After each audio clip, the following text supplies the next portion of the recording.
here today to tell you a little bit about our citizen science research project called Bee Observer, or BOB for short. Citizen science is a kind of new project format for us as well as in the whole of Germany. Just about 3 years ago, the Federal Ministry of Education and Research started to fund these projects, and we were lucky to be one of the 13 projects that were funded in the first round. Our citizen science project differs from research projects that we usually do in the terms of that it's not as the professional scientists who come up with a research question and prepare all the project and then go out and do it and publish it in the end. But instead, it's a collaborative process between citizen scientists, so that is citizens who are interested in doing scientific work, and they collaborate with us as professional scientists to work on a research question that is really important to them as members of the society. And in the research project, we are doing the question that the citizens were interested in is basically the state of the ecosystem, that we're experiencing a huge decline in insects right now. Many are about to go extinct, and you can really feel this in everyday life. For example, when you used to drive on the Autobahn, say maybe 10 or 20 years ago, and you made a stop, you would have to really clean out your windshield. And this is one of the facts that is not necessary anymore, because so many insects have already declined in their mass and numbers. And in our research project, we are collaborating with beekeepers, because beekeepers are very close to nature and insects through taking care of their honeybees. And they are also experiencing the changes in the whole ecosystem and the environment. It has become more difficult to be a beekeeper over the last decades. So there is more work to be done to keep your bees healthy than it used to be before. And because most of these beekeepers are very passionate about their bees, they came to us with a wish to work scientifically on these projects, like on these problems.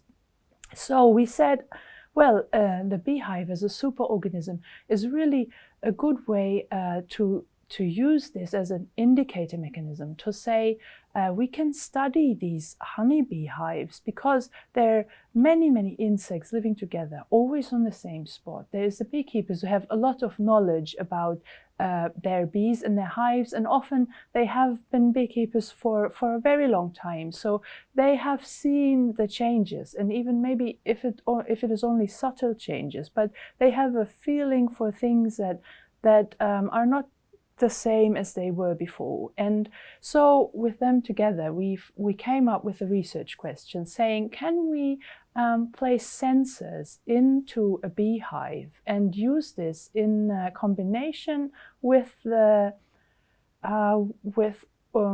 reports and the observations that the beekeepers themselves make. So we have the observations on the one hand and the sensor data on the other hand, and we will join these two data sources and try to figure out, is there environmental factors that are really observable through the reactions and the health and maybe changes in behavior of the honeybees?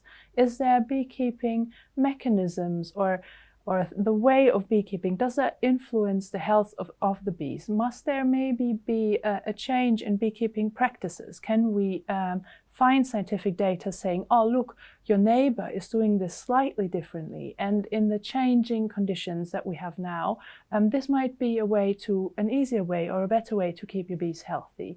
And also there is a lot of parasites and viruses that are now spreading not only in the honeybee population, but also in the wild bee population. And of course, these wild bees, they are not so fortunate that there is humans looking after them and looking after their health.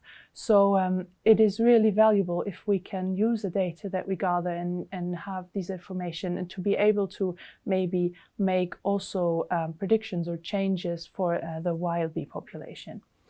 So how did we go about this?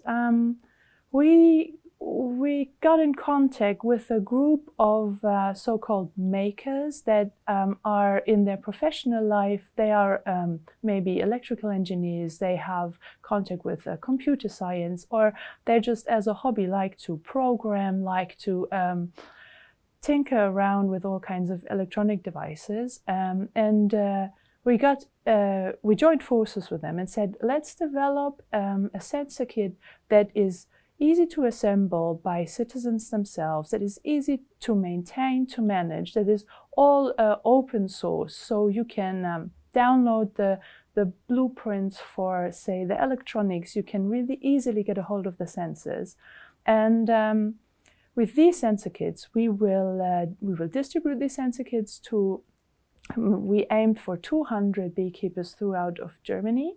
And in addition to these sensor kits, we implemented an app that is used to document all the information about the beekeeping, or what the beekeeper does in their practices, what they observe, all the observations. They go into this app. So it's synchronized, the observation is synchronized with the data that we gather. So we have a mini computer that is called a PhiPi, that is programmable with MicroPython, and we developed open source software.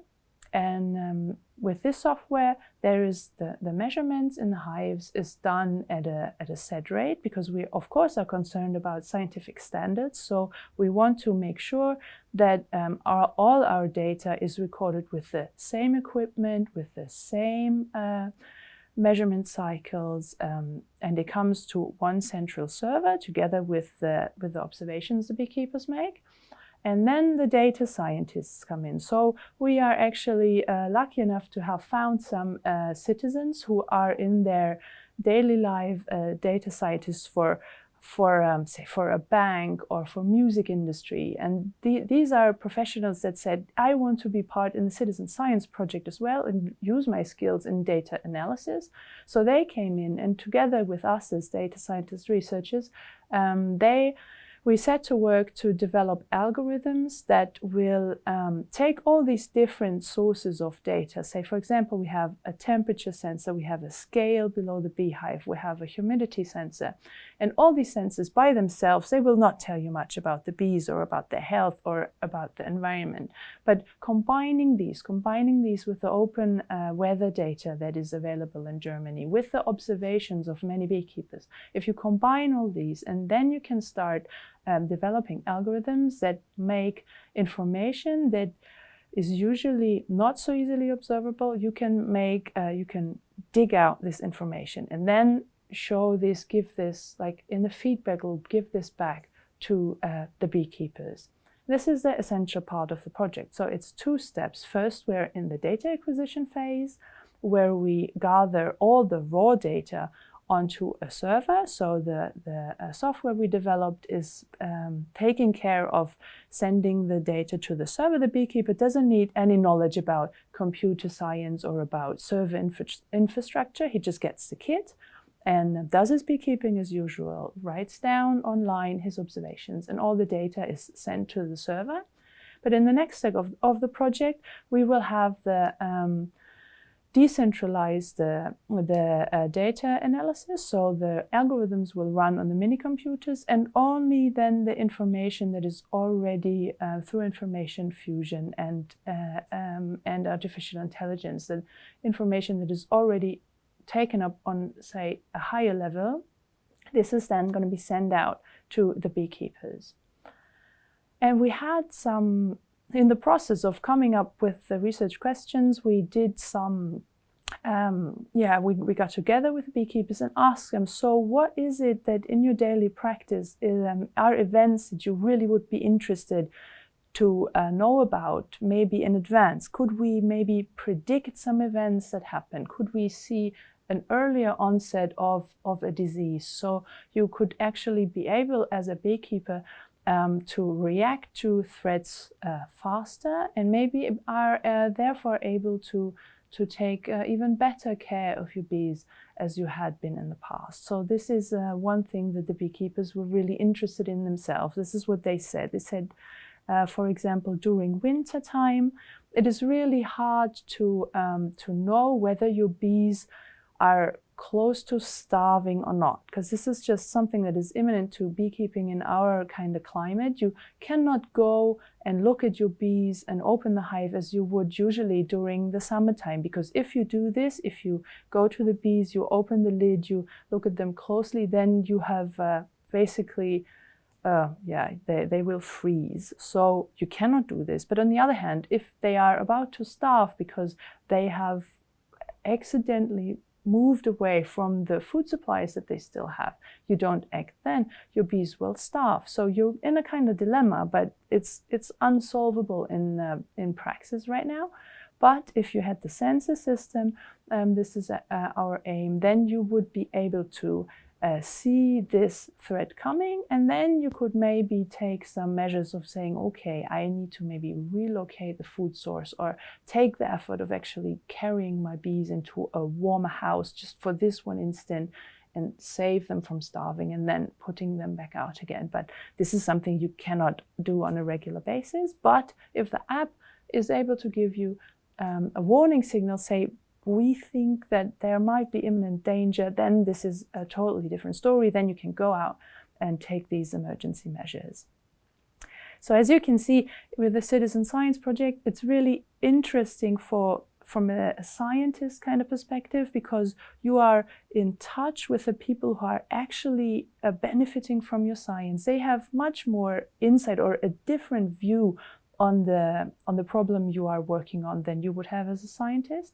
And on the same time, the citizens are actively involved in the scientific process, so they know how the knowledge was acquired. They are much more involved, and they have a deeper understanding of the problematic, and they also can think of ways how this knowledge is used in praxis. So this is a step that is usually very difficult for us as scientists. So how to move from now I know this to how it's actually going to be used in the real world, I'll say. And with the Citizen Science Project, you're already one step closer. So this is our experience from that one project we did so far.